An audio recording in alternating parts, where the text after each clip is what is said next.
Entretanto, os fariseus, sabendo que ele fizera calar os saduceus, reuniram-se em conselho. E um deles, intérprete da lei, experimentando, lhe perguntou: Mestre, qual é o grande mandamento na lei? Respondeu-lhe Jesus: Amarás o Senhor teu Deus de todo o teu coração, de toda a tua alma e de todo o teu entendimento. Este é o grande e primeiro mandamento. O segundo, semelhante a este, é: amarás o teu próximo como a ti mesmo. Destes dois mandamentos dependem toda a lei e os profetas. Amém? Até aqui a leitura da palavra do Senhor. Meus irmãos, o Senhor Jesus aqui ensinava para as multidões, ensinava pessoalmente, se derramando ali profundamente aos seus discípulos, e o grande intento do Senhor Jesus foi sempre fazer as pessoas pensarem mais em Deus, pensarem lá nas coisas lá do alto, pensarem na resposta de fé que Deus exige de cada um de nós. Essa sempre foi a intenção estabelecida por Cristo Jesus. Jesus foi o homem, continua sendo, que nos deu e dá o maior exemplo sobre como viver para a glória de Deus. Como levar Deus em consideração na nossa vida de forma verdadeira. E ele deixa registrado nas Sagradas Escrituras formas muito específicas, práticas, sobre como nós vivemos e amamos a Deus apesar desse mundo, apesar dos ataques de Satanás, apesar do nosso próprio pecado. E essa é a intenção de toda a Sagrada Escritura. Deus está fazendo, meus irmãos, e faz grandes coisas, assim como Ele fez na Antiguidade. E do mesmo modo como no Antigo Testamento, Deus tinha um povo seu, exclusivo, amado, zeloso de boas obras, Ele assim trata conosco. A igreja de Deus, a igreja de Cristo, nós que somos separados numa vida para Ele, que encontra propósito numa vida a partir dEle. E meus irmãos, Deus guia as nossas vidas, Deus direciona os nossos passos, apontando-nos diante dos nossos olhos, para os nossos ouvidos, para a nossa mente e, acima de tudo, para que caia no nosso coração uma caminhada. Ele aponta um caminho. E essa é a ideia de toda a Sagrada Escritura. A gente aprende, inclusive, falando com o salmista: lâmpada para os meus pés é a tua palavra e luz para o caminho. Ou seja, existe uma trajetória a ser percorrida. Existe uma maneira de viver específica que agrada a Deus. E isso precisa envolver todo o nosso ser e os que estão ao nosso redor, especialmente a nossa família. Esse mês de maio, na Igreja Presbiteriana, é o mês em que nós comemoramos o mês da família. Nós celebramos a família, nós insistimos em falar sobre a família. E esse texto, meus irmãos, nos dá um grande direcionamento sobre como nós conduzimos a nossa casa, a nossa família, na presença do Senhor e especialmente de todo o coração. Essa é a grande questão. Se nós perguntássemos para Deus como Ele quer que nós o sirvamos, a resposta começa com de todo o coração. Como Deus quer que os nossos filhos vivam na presença dEle, Ele responderá de todo o coração. Como Cristo espera que a gente sirva na igreja, com os nossos dons e os nossos talentos, aqui na igreja, e como é que a gente vai servir a Deus no mundo com as nossas habilidades, a resposta será com todo o nosso coração. Então, a palavra nos dá aqui um direcionamento, e a gente tem muita coisa para aprender com essa passagem. Especialmente, meus irmãos, que Deus espera que nós vivamos de todo o nosso coração. Guarde isso no seu coração, guarde isso na sua mente, anote, de todo o coração. Esse é o nosso tópico dessa noite. E a gente vai tentar aprender um pouco com o Senhor Jesus aqui, a partir do versículo de número 34. Dê uma olhadinha aí.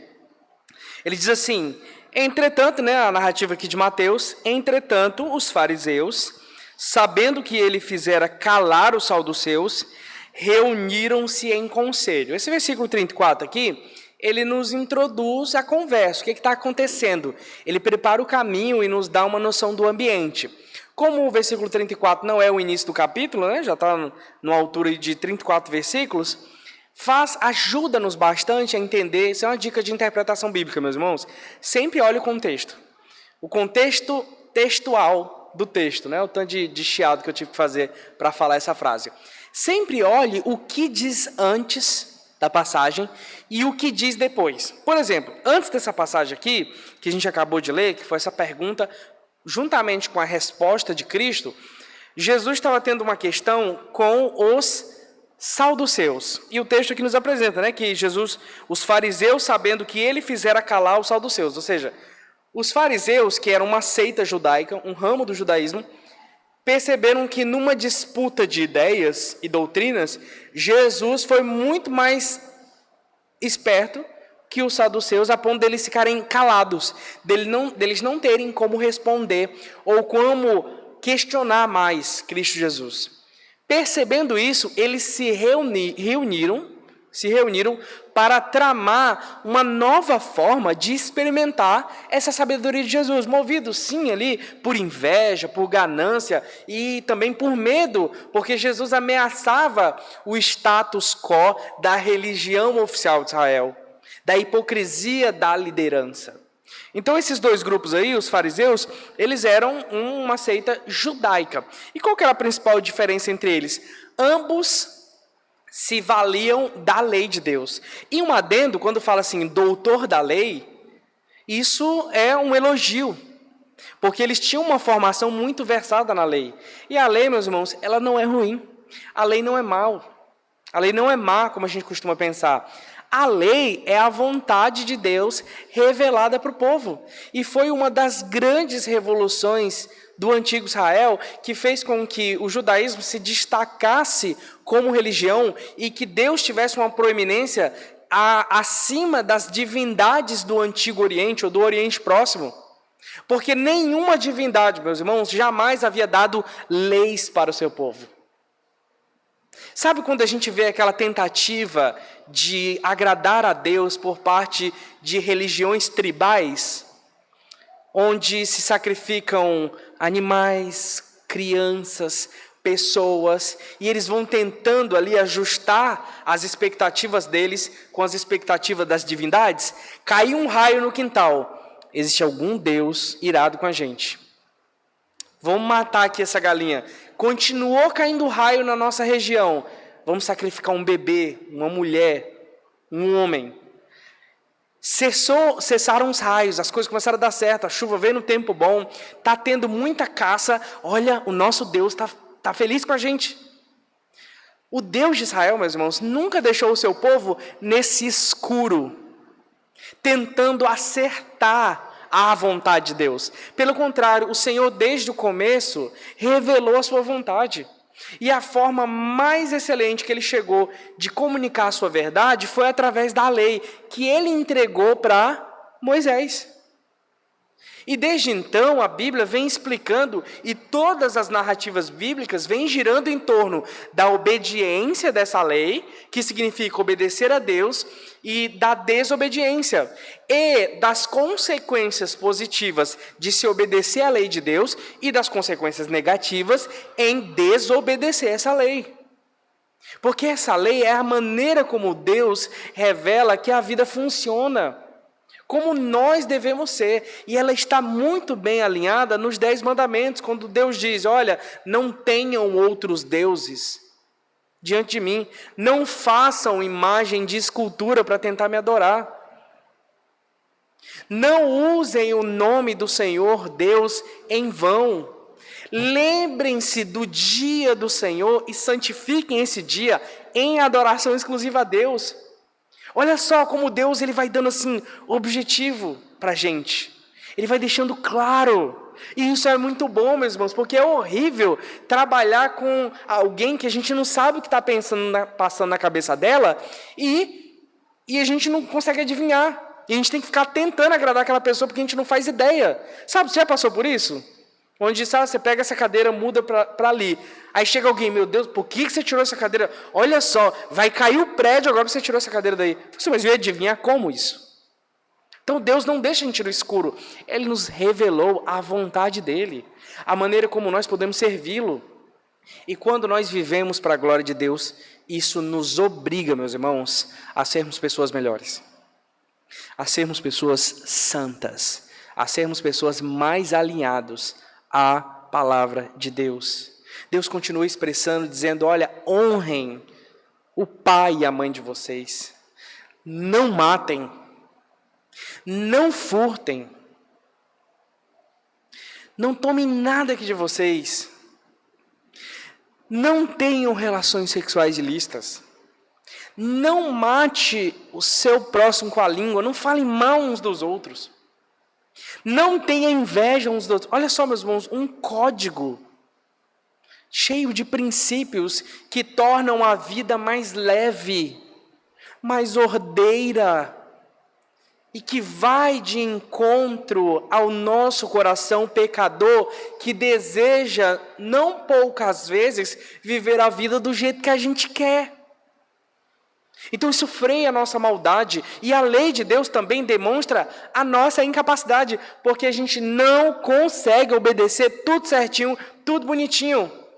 E se a gente desobedece um, a gente está quebrando todos, diz a palavra do Senhor. Mas essa lei, meus irmãos, de Deus, ela é acompanhada de um princípio que o Senhor Jesus nos ajuda a resolver aqui. Essa lei, ela era entendida por esses dois grupos religiosos, tanto os saduceus como os fariseus, como tendo um fim em si mesmo.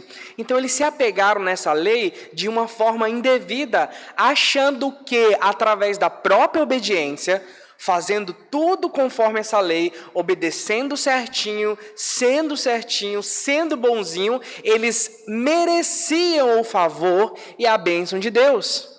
E a gente sabe que as coisas não funcionam assim.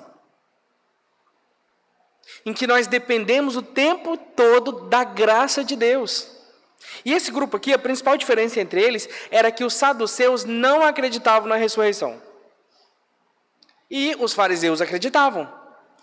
Quando Jesus foi capaz de contradizer a doutrina que os saduceus acreditavam, a ponto deles ficarem calados e não terem o que responder, os fariseus ficaram assim, opa, parece que a gente é o próximo. Vamos preparar melhor que uma forma da gente confrontar esse Jesus. Da gente botar esse cara no lugar dele. E meus irmãos, Jesus tão somente estava ensinando aquelas vidas o que era a vontade de Deus e como Deus esperava e espera que o seu povo viva. Daí, a partir do versículo 35, a gente já tem a decisão desse conselho, né? Eles reuniram, conversaram, e um deles, intérprete da lei, experimentando-lhe, ou seja, testando Jesus, tentando fazer com que Jesus tropeçasse em alguma palavra, dissesse ali de uma forma inoportuna, experimentando, lhe perguntou, mestre, qual é o grande mandamento na lei? Bom, já que esse Jesus ele sabe tanto de lei, vamos começar a perguntar para ele. Resume para a gente aí. E realmente, a lei de Deus, ela é expressa nos 10 mandamentos, mas ela tem uma série de códigos. E se a gente pensar na nossa visão moderna da lei de Deus, que a gente entende a lei de Deus como toda a palavra, porque na cabeça do judeu, a lei era a Torá, os 5 primeiros mandamentos, Gênesis, Êxodo, Levítico, Deuteronômio e Números. Essa era a lei, e é a melhor expressa nos 10 mandamentos. Agora, nós, do lado de cá da história, a gente olha a lei de Deus como se na Bíblia, porque toda a Bíblia é uma norma para a nossa vida. Contém a palavra, é a palavra de Deus para a nossa vida. Então ele perguntou assim: Senhor Jesus, ô mestre, resume esse negócio para a gente. Qual é o grande mandamento? Versículo de número 37. Respondeu-lhe Jesus: amarás o Senhor teu Deus de todo o teu coração, de toda a tua alma, de todo o teu entendimento. Este é o que, meus queridos? O que está dizendo aí? Este é o grande e primeiro mandamento. Olha só, Jesus, meus irmãos, pega aqueles homens no contrapé, porque nenhum deles esperava que Jesus fosse, a essa altura do campeonato, citar o livro de Deuteronômio. Jesus faz aqui uma citação, meus queridos, de Deuteronômio, capítulo 6, versículo 4.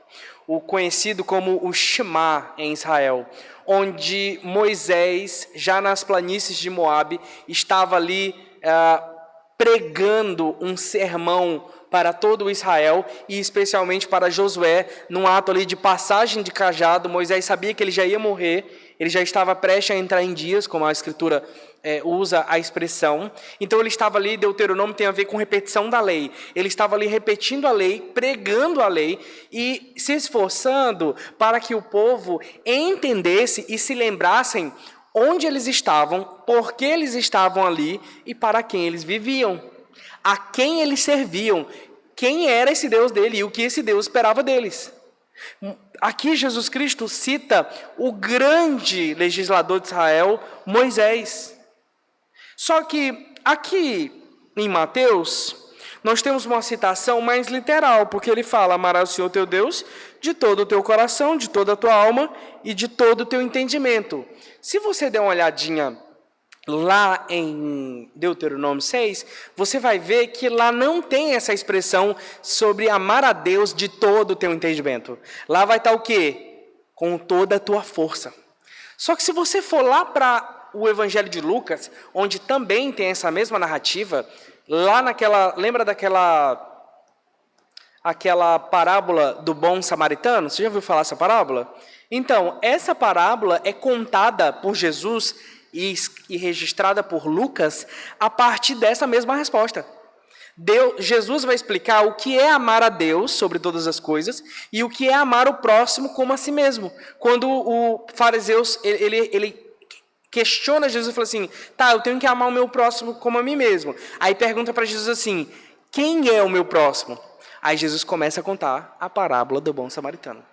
E lá, meus irmãos, não tem três, porque aqui só tem três, né? Amar o Senhor teu Deus de todo o teu coração, de toda a tua alma, de todo o entendimento. Em Deuteronômio tem três, só que não é entendimento, é força. Já em Lucas não, em Lucas tem 4. Esses aqui e a força. Ou seja, Jesus adiciona o entendimento. Amarás o Senhor teu Deus de todo o teu coração, de toda a tua alma, de toda a tua força, com toda a tua força e de todo o teu entendimento. E as interpretações em torno desse versículo deram muito trabalho e geraram muita discussão. Porque ficaram perguntando assim: por que Jesus aqui omitiu uma das sentenças, lá ele adicionou mais uma palavra e Deuteronômio não tem entendimento? Daí as discussões giram em torno sobre como seria então esse amor a Deus. Porque está dizendo aqui que deve ter amar a Deus, primeiro, de todo o coração. E alguns teólogos, alguns comentaristas, vão explicar que amar a Deus de todo o nosso coração significa que o amor que nós devemos nutrir e investir em Deus deve ser um amor que nos pegue pelos nossos afetos mais profundos.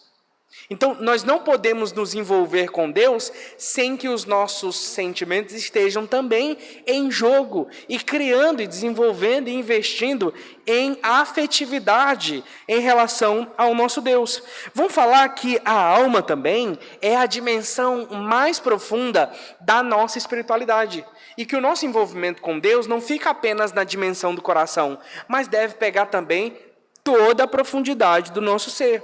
Alguns dirão também que amar a Deus com todo o teu entendimento seria amar a Deus também com a nossa intelectualidade, com a nossa mente, com o nosso intelecto, com a nossa vontade, que alinha mente e coração. Ou seja, nós devemos ter um entendimento correto a respeito de Deus, um conhecimento saudável a respeito de Deus, a partir da Bíblia, e então, assim, amar a Deus. Ou seja, nós devemos nutrir o nosso amor a Deus no nosso coração, com todo o nosso ser, na nossa alma, e também com o nosso intelecto. Então, existe uma série de compartimentalização da forma como amar a Deus.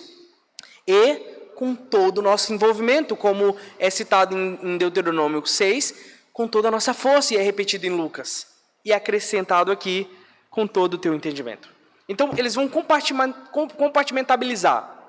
Existem formas diferentes de amar a Deus. Mas a grande questão aqui, meus irmãos, e o meu ponto, não é dividir a forma como amar a Deus. O ponto aqui é que essas diferentes expressões são usadas para exprimir uma ideia de integralidade. A questão não é que você tem que amar a Deus com uma parte do seu ser de um jeito e com outra parte de outro. A questão aqui é que amar a Deus deve nos envolver por completo. E eu me lembro,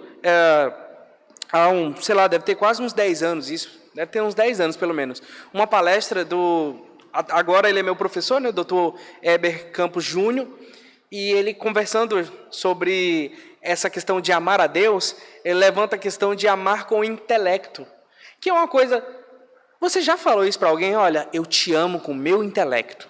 Já se declarou assim? Alguém já se declarou assim para você? E você, nossa, isso é muito bonito, mexeu comigo. A gente não fala disso. Porque não é comum para a gente. Mas a grande questão aqui, e o grande ponto de amar com o intelecto, e eu me lembro muito bem da explicação do Dr. Heber, é que amar com a nossa mente sempre envolve amar alguém. Usar o nosso intelecto sempre envolve o amor a alguém. Todo mundo usa o seu intelecto para amar alguém. Daí, isso levanta, obviamente, uma contra-argumentação, dizendo, olha, eu tenho um pouco de dificuldade de acreditar nisso. Sabe por quê? Porque eu conheço muita gente que usa o intelecto, usa a própria imagem, usa a própria influência, usa os seus meios, usa os seus recursos, tudo, dinheiro, enfim, que obteve através do seu intelecto, essa pessoa faz tudo isso por fama. Tem gente que faz as coisas por causa do dinheiro. Tem gente que faz isso por causa dos bens. Tem gente que faz isso para aparecer. Mas o dinheiro, ou os bens, ou a fama, pertencem a quem? A pessoa que está buscando isso. Ou seja, ela está usando o intelecto dela para amar quem? A si mesmo. Porque tudo que nós fazemos, meus irmãos, nós dedicamos a alguém. Provavelmente você já deve ter visto aquele vídeo em inglês, com legenda em português, de um rabino, né, com um ar lá, nossa, maior sabedoria, e ele falando, né, que um grande mestre judeu também, uma vez viu um aluno comendo peixe, muito satisfeito. Você já viu essa história? Ele vê um aluno lá, comendo peixe, muito satisfeito, se saboreando, e aí aquele aluno olha para o mestre e fala assim, olha, eu amo peixe. Daí o judeu responde, você não ama peixe, você ama a si mesmo. Porque se você amasse o peixe, você não teria afogado, matado e fritado para comer. Há uma vibe vegano feelings, né, dentro da argumentação ali. Mas a ideia é o quê? Que a gente sempre faz as coisas para agradar alguém. E você já percebeu que as coisas que a gente faz na vida, elas ficam mais interessantes, elas ganham mais importância quando a gente dedica para alguém. É por isso que a gente gosta de homenagear os nossos pais. É por isso que a gente gosta de homenagear a nossa mãe. É por isso que a gente gosta de homenagear pessoas que nós consideramos importantes. E a gente faz questão de fazer isso. Porque essa é uma maneira de amar as pessoas a partir do que nós conquistamos com a nossa mente. Então, tudo, meus irmãos, ganha sentido quando a gente dedica a alguém. Seja o nosso intelecto, a nossa vontade, as nossas emoções. O ponto é direcionar a alguém. E o argumento, meus irmãos, do Senhor Jesus Cristo aqui, é que nós devemos dedicar toda a nossa vida, todos os nossos afetos e o nosso amor a Deus tão somente. E aqui, meus irmãos, nós somos pegos no contrapé. Porque parece, meus irmãos, que o nosso coração, parece que a nossa alma, parece que a nossa força e o nosso entendimento nem sempre estão tão dedicados ao Senhor como deveriam. Nós, por vezes, nos encontramos dividindo o nosso amor, que deveria ser dedicado a Deus, com o nosso trabalho, com os nossos projetos, com as nossas prioridades. Meus irmãos, o Senhor Deus nos convida para viver uma vida de temor, com temor e tremor na presença dEle, dedicando-nos tão somente a Ele em amor. Você entendeu que a grande questão, o grande objetivo de Deus é que você ame a Ele? Que você tão somente se dedique a Ele? Recentemente, também ouvi desse mesmo irmão, reverendo Weber, meu professor de teologia, lá no CPAJ, uma explicação muito interessante a esse respeito. Que você parou para pensar que esse Deus que nos dá uma lei, e quem que dá a lei, meus irmãos? Geralmente é um soberano, é alguém que tem autoridade para isso.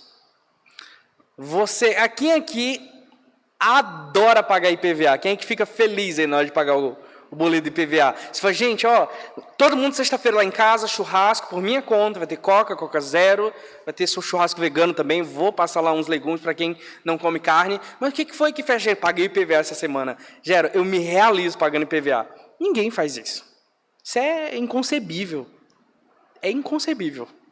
Então, as leis, elas têm um caráter assim de nos apertar. Você já parou para pensar assim, cara, que você tem que obedecer um monte de lei que você não concorda? Você não concorda? Recentemente eu ouvi que essas câmeras da prefeitura, elas estão multando agora. Vocês sabiam disso, que saiu um decreto mês passado? Então, se o guardinha conseguir ver você passando de carro lá, sem cinto, ele dá uma pausa lá, printa, sai até a barra do Windows lá e caneta você. Tem um monte de coisa que eu não concordo, eu tenho que obedecer. Eu não estava lá quando decidiram, sou um cidadão brasileiro, infelizmente eu tenho que obedecer. Agora, no que diz respeito à lei de Deus, as coisas não são assim. Tá, Deus não vai dar o direito de você discordar dele também, não. Mas Ele nunca vai exigir algo de você que não seja em amor. É claro, sim, é verdade. Tem hora que a gente faz as coisas contra a nossa vontade, mas o nome disso é maturidade.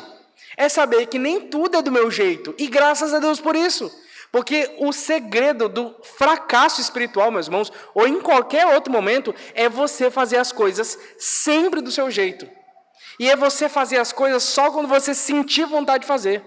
E é você fazer tudo o que você sentir vontade de fazer. Esse é o grande segredo do fracasso. Porque dentro de nós existe, como diria João Calvino, uma fábrica de ídolos, meus queridos. E nós não podemos confiar nesse coração enganoso. É por isso que Deus nos deu uma palavra, princípios, Deus nos deu direcionamentos, Deus nos deu o seu Espírito que age em nós, para que nós aprendêssemos a amar a Deus, meus irmãos, de todo o coração, de todo o coração. E o segundo mandamento, ele fala, este é o grande, esse é o maior e o primeiro mandamento. E o segundo, semelhante a este, o que diz aí? Amarás o teu próximo como a ti mesmo. E essa aqui é uma grande questão, meus irmãos, da grande ética do cristianismo. Sempre amar o próximo como a si mesmo. E Jesus foi muito genial aqui, meus irmãos, porque Deus é muito inteligente, Deus é muito sábio, é infinito o conhecimento e a sabedoria do nosso Deus. Porque nós, meus queridos, conhecemos, a pessoa que a gente mais conhece somos nós mesmos. Você só tem noção do que acontece com você. Por exemplo, sabe quando você toca, a neurociência fala disso, né? Quando você toca a mão de uma pessoa, o que você sente? Quando você toca assim, a mão, vou usar a mão, por exemplo. O que você sente? Aí você fala, não, o que eu sinto? Eu sinto a mão dela. Você não sente a mão dela. Você sente a sua. Porque o seu sistema nervoso, o seu toque é capaz de identificar apenas o seu corpo. Você não está sentindo a mão dela. Você está sentindo a sua mão tocar. A dor que você sente, só você entende. Só você passou por isso. Então você sabe as coisas que você gosta. Você sabe as coisas que você prefere. Você sabe como você gosta de ser tratado e como você não gosta de ser tratado. Deus pegou a gente no contrapé falando assim, olha, tratem as pessoas exatamente como vocês gostariam de ser tratado. Só que ele não deixa essa ética. Ele sim, é a partir da gente, só que não é autocentrado. Porque o que é bom para mim pode não ser bom para o outro. Então a grande questão aqui é o que é bom para mim a partir do que Deus me ensina. Porque talvez você goste de mentira. Então você vai mentir para o outro. Para eu não me incomodem que mintam para mim, então eu vou mentir para o outro. Então esse princípio ético não pode entrar em conflito com os outros princípios que Deus deu. Então é sempre obedecendo a Deus, nos santificando, se arrependendo dos nossos pecados, fugindo das tentações, que nós vamos estar cada vez mais aptos para amar o próximo devidamente, como a nós mesmos. E é a partir desse mandamento que Paulo desenvolve, inclusive depois, aquela ética genial do cristianismo também, meus irmãos, de não ser vencido pelo mal. Nunca ser vencido pelo mal, mas vencer o mal com o quê? Com o bem, ensina-nos o apóstolo Paulo. Irmãos, e isso domina a dinâmica, o funcionamento e a agenda do nosso discipulado, da nossa caminhada diante de Jesus Cristo, do nosso processo de imitação da pessoa de Jesus Cristo, porque foi para isso que nós somos chamados.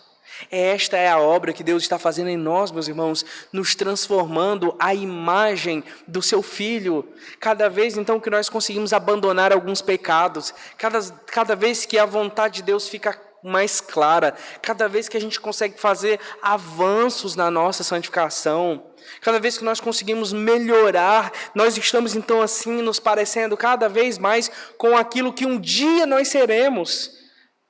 A imagem, a semelhança de Cristo Jesus. E o tempero, meus irmãos, que Deus nos coloca, o tempero que Deus nos dá para isso é o amor. Então nós, meus irmãos, nós somos obrigados a amar. Nós somos obrigados a amar a Deus sobre todas as coisas e a amar o próximo como a nós mesmos. E isso é tão sério que a Escritura, meus irmãos, diz que as coisas mais incríveis e fantásticas e extraordinárias que você pode fazer por outra pessoa, se não for feita com amor, ela perde o valor. Ela perde o significado. É porque isso dá trabalho mesmo, meus queridos. Porque Deus exige que nós façamos a vontade dEle de todo o coração. Minha pergunta é, você está completamente envolvido naquilo que Deus espera que você faça, na forma como Deus espera que você viva? Esse amor de Deus consegue permear todo o seu ser. Nós temos um texto muito conhecido, que é 1 Coríntios, capítulo 13, 1 de Paulo aos Coríntios. Se você já veio algumas vezes aqui à igreja, ou já foi em outras igrejas, provavelmente você já ouviu esse. Aí você, não, eu nunca fui em nenhuma igreja, nunca li Coríntios, mas se você já leu, se você já assistiu aquele filme, nossa Deus, como é que eu esqueço? Esquecer o nome desse filme para mim é tão grave como, sei lá, esquecer o nome do meu irmão. Como é que é? Filme tão famoso na minha infância e adolescência. Um Amor para Recordar. Você já assistiu esse filme? Quem já assistiu, levanta a mão, só para eu saber. Assiste lá depois. Então tá todo mundo por dentro de 1 Coríntios 13. Dê uma olhadinha aí. Olha como é que diz a palavra do Senhor aqui. Primeira coisa aqui, meus irmãos, que isso dá um sermão para a gente discutir uns 3 dias, tá? mas eu vou só lançar e deixar assim, ó, reflitam. A primeira coisa, sabe aquela música lá do Ministério de Adoração lá de Maringá, aquela música Dom de Amar, que nos deu o dom de amar? Lembra dessa música? O amor não é um dom. Essa música está errada, biblicamente, teológica. Ela é linda. Eu chorei várias vezes no culto cantando essa música. Quando era criança, a gente ouvia em casa também, tá? É uma música muito linda. Musicalmente, não tem o que falar. Agora, teologicamente e biblicamente, ela é bem ruinzinha. Porque o amor não é um dom. Quando Paulo vai falar dos dons espirituais, aqui no capítulo... A gente vê até um pouco no capítulo 12. Mas ele está falando de dons. Ele fala assim, ó, procurai com zelo, no versículo 31, os melhores dons. Aí tem o que tem depois de dons aí? A palavra dons. Vamos ver de análise sintática e gramatical, como é que vocês estão? Tem um ponto, gente. É só um ponto. Aí começa, ele fala assim, e eu passo a mostrar-vos ainda o quê? O que ele passa a mostrar o quê? Um caminho sobremodo excelente. Então, o amor não é um dom. O amor é um caminho que se trilha. Aí tem aquela discussão, né? Tem a tese. Existe uma tese de que o amor é um sentimento. Você precisa sentir pulsar esse trem aqui dentro para te dar uma energia, para te dar um raio de ação. Aí tem a antítese, né? Tese, antítese. A outra antítese é, o amor não é um sentimento, gente. O amor é atitude. Não acredito que o amor seja um... Aí tem, dentro dessa tese, dessa antítese, tem uma síntese, né? O amor não é um sentimento e não é uma ação. Ele é simplesmente amor. Aí o pessoal a discussão vai longe, né? Mas a grande questão que a gente pode trazer para a gente aqui é que amor é um caminho. É uma forma de nós vivermos. Aí o que fala aí? Passo a mostrar-vos ainda um caminho sobremodo excelente. Ainda que eu fale as línguas dos homens e dos anjos, se não tiver amor, serei como bronze que ressoa, ou como símbolo que retine. Ainda que eu tenha o dom de profetizar e conheça todos os mistérios e toda a ciência, ainda que eu tenha tamanha fé a ponto de transportar montes, se eu não tiver amor, nada serei. E ainda que eu distribua todos os meus bens entre os pobres, e ainda que eu entregue o meu próprio corpo para ser queimado, se não tiver amor, nada disso se aproveitará. O amor é paciente, é benigno. O amor não arde em ciúmes, não se ufana, não se ensoberbece, não se conduz inconvenientemente, não procura os seus interesses, não se exaspera, não se ressente do mal, não se alegra com a injustiça, mas regozija-se com a verdade. Tudo sofre, tudo crê, tudo espera, tudo suporta. O amor jamais acaba. Deus exige, meus irmãos, que nós o façamos de todo o coração. Quem tem ouvidos para ouvir, ouça o que o Espírito diz à igreja. Amém e aleluia. Feche seus olhos, vamos orar. Santo Deus, muito obrigado, Pai, por cada palavra que nós lemos na sua santa, eterna e poderosa palavra. Nós queremos confessar diante de Ti, meu Deus, que a nossa vida nem sempre é desse jeito. Nem sempre, Pai, a Tua lei faz tanto sentido para a gente. Às vezes nosso coração se encontra longe, nosso interesse disperso, nossa atenção igualmente, Pai, desinteressada. Mas nós queremos rogar, meu Deus, a partir de um pedido de perdão sincero, nós queremos rogar que o Senhor, meu Deus, nos abençoe, para que nós, meu Deus, Te amemos de todo o coração. Para que nós vivamos para o Senhor, meu Deus, Te honrando em cada centímetro da nossa vida. Que toda a nossa vida seja vivida em amor, Pai, ao Senhor sobre todas as coisas. Amando o Senhor, meu Deus, de todo o nosso entendimento, de todo o nosso coração, com toda a nossa força, de toda a nossa alma, Pai.